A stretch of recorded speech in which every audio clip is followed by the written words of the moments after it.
Voici la deuxième partie de cette présentation. Dans la première partie, nous avons vu un petit peu la définition, l'environnement de l'épigénétique et aussi rappeler quelques points élémentaires du processus génétique et la réplication des cellules. Dans le plan de la présentation générale, nous allons traiter ici des deux points suivants, l'épigénétique dans l'échelle du vivant et l'épigénétique chez les abeilles et aussi sur quelques végétaux. Nous allons voir ici comment se positionne l'épigénétique dans l'échelle du vivant. Alors le vivant, disons l'ensemble des espèces allant de la plus petite, peut-être la bactérie, à l'espèce humaine, qui est la plus complexe, probablement imaginée et créée par l'évolution. Les espèces sont constituées de groupes sociaux, d'individus, et chaque individu est constitué d'organes qui eux-mêmes sont constitués de cellules qui comportent des noyaux. Et dans ces noyaux, il y a les chromosomes, la chromatine, les histones, l'ADN, l'ARN. Et puis à l'échelle encore en dessous, il y a les gènes. Et puis les environnements d'expression de ces gènes, comme la chromatine et l'histone, et puis les protéines. Dans cette échelle, en action directe, l'épigénétique influe sur les noyaux des cellules, sur la façon dont les chromosomes et les cellules vont se répliquer et comment elle va pouvoir faire influencer l'expression ou l'inhibition de certains gènes. Ça, c'est son action directe. Il est évident que, jouant sur les cellules et leur devenir, elle influe dans un deuxième temps, de façon indirecte, sur les organes, sur les individus et sur les groupes sociaux, puisqu'elle participe à la survie ou à l'extinction d'un individu, d'un groupe social, voire d'une espèce.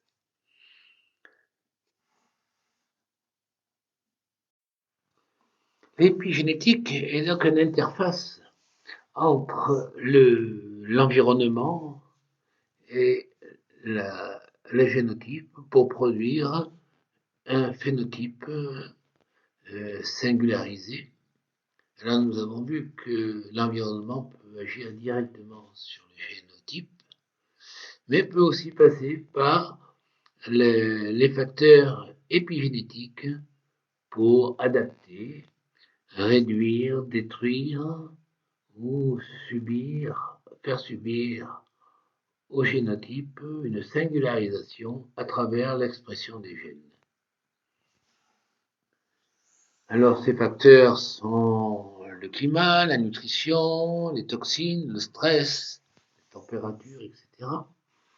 Et nous allons voir chez les abeilles l'impact de la nutrition et puis dans les végétaux l'impact de la température et des cycles du climat.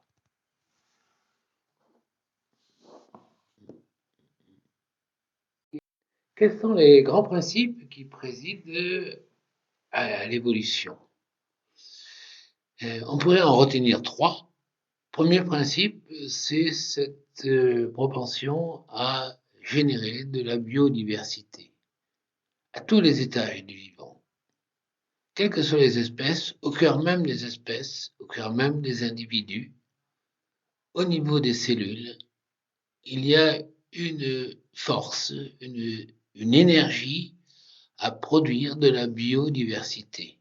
Et on peut aller plus loin, dans l'espèce humaine, la culture participe de cette biodiversité, c'est-à-dire qu'une diversité culturelle contribue à l'homéostasie et à la survie des individus et des groupes sociaux. Donc c'est le premier principe. Un deuxième principe qui est celui de la complexité, c'est-à-dire qu'il y a dans l'évolution, espèce après espèce, de plus en plus complexe, comme dans la création des groupes sociaux ou de chaque individu, un mécanisme créatif de complexité, d'ordre, de désordre et d'espace d'expérimentation. On peut dire que le bricolage de l'évolution retient des recettes qui fonctionnent, qui ne sont pas forcément optimales, mais qui, ayant de bons résultats, sont reproduites dans les différents organismes et depuis les plus simples jusqu'aux plus complexes, aux plus évolués. Alors, il y a évidemment diversité, singularisation, multiplication stratégique et sélection naturelle. Cette sélection naturelle, on la retrouve aussi à tous les niveaux, y compris entre cellules qui vont avoir des stratégies de survie ou d'adaptation différentes. Et il va y avoir donc des interactions horizontales au niveau des cellules, par exemple, des interactions intra-espèces et inter-espèces. Et puis, il y a peut-être un troisième principe d'efficacité et d'externalisation. Il y a des tâches qu'une espèce ne sait pas traiter et va la faire réaliser par une autre espèce. C'est à la fois intra-espèce et interespèce, des logiques de symbiose, de spécialisation et de délocalisation. L'espèce humaine est allée très très loin dans la délocalisation de son énergie, de sa force, de son énergie, de ses compétences cognitives. Nous aurons peut-être l'occasion d'y revenir.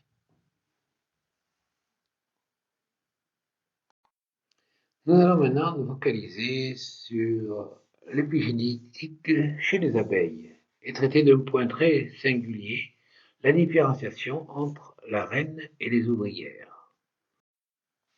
Dans une ruche installée, la reine pond des œufs et ses larves vont avoir deux destinations, incluant évidemment le même génome, et ces deux destinations, qui auraient de produire de nouvelles reines ou des ouvrières, dépendent essentiellement de la nourriture, du choix de nourriture. La reine est nourrie à partir de la gelée royale et les ouvrières sont nourries à partir de nectar, de pollen, qui sont d'une constitution tout à fait différente. La reine a une durée de vie de 3-4 ans et son rôle principal, c'est la reproduction et le maintien de la structure sociale de la ruche. Les travailleuses, elles, ont une durée de vie de entre 40 jours et 6 mois. Et les fonctions sont multiples. L'élevage des larves, le nettoyage, le chauffage, la construction de la ruche, et puis chercher la nourriture à l'extérieur. Les larves destinées à reproduire des reines sont nourries de la gelée royale, qui est finalement une nourriture relativement pauvre, peu variée, et qui va produire la reine en activant un rapide développement. Tout au contraire, le pain de miel qui va nourrir les ouvrières procède d'une élaboration beaucoup plus complexe puisqu'elle intègre les pollens et les différents nectars qui vont être recherchés à l'extérieur.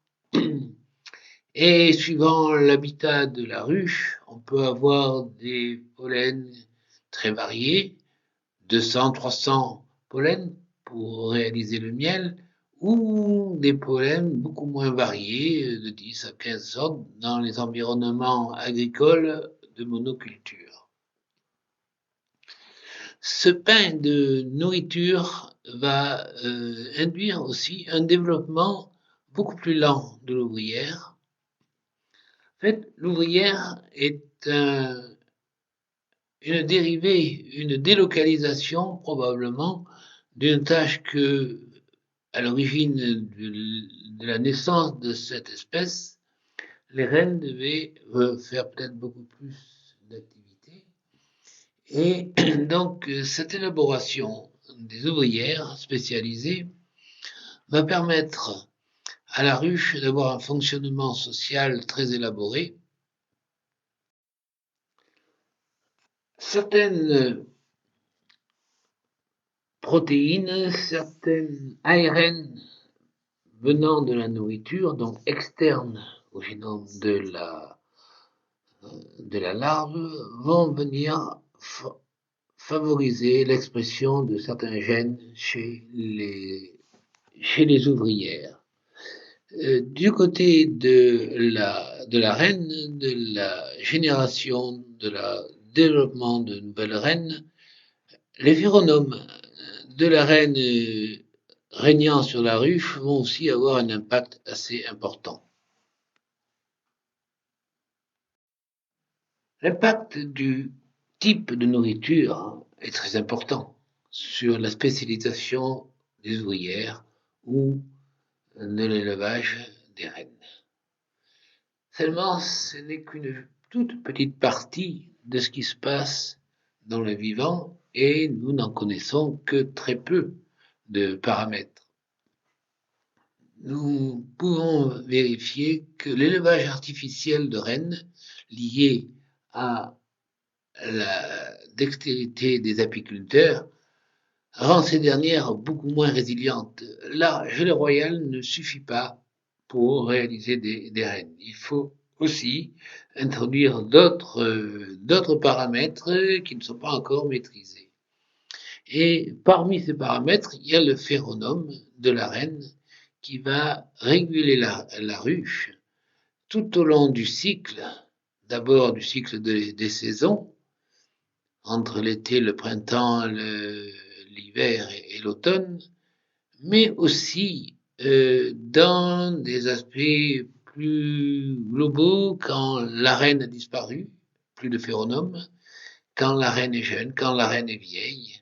Et nous voyons que, en fait, nous ne maîtrisons que très, très partiellement cette différenciation épigénétique chez les abeilles.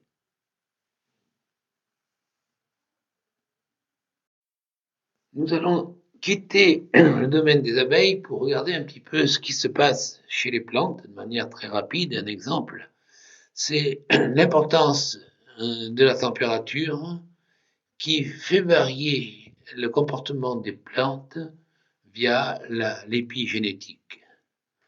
Alors, il y a multiples facteurs, l'ensoleillement, le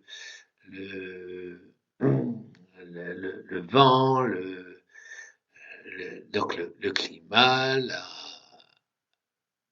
la nature des sols, etc. Il y a plein de facteurs. Nous allons regarder celui de la température.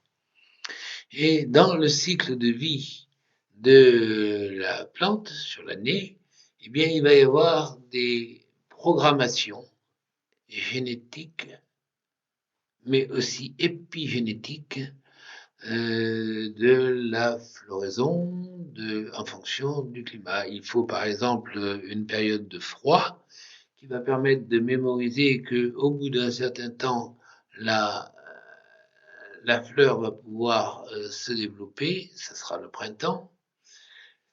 Ce que l'on constate, c'est que cette programmation est plus ou moins variable si, par exemple, dans la situation de réchauffement climatique, au cœur de l'hiver, il se passe une période beaucoup plus chaude, eh bien, la mémoire initiale va être effacée et les bourgeons vont se mettre à produire des fleurs alors que ce n'est pas encore le moment.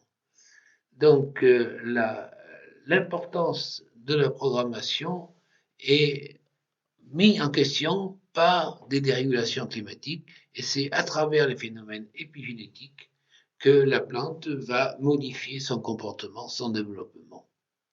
Nous arrêterons ici cette deuxième partie sur l'épigénétique.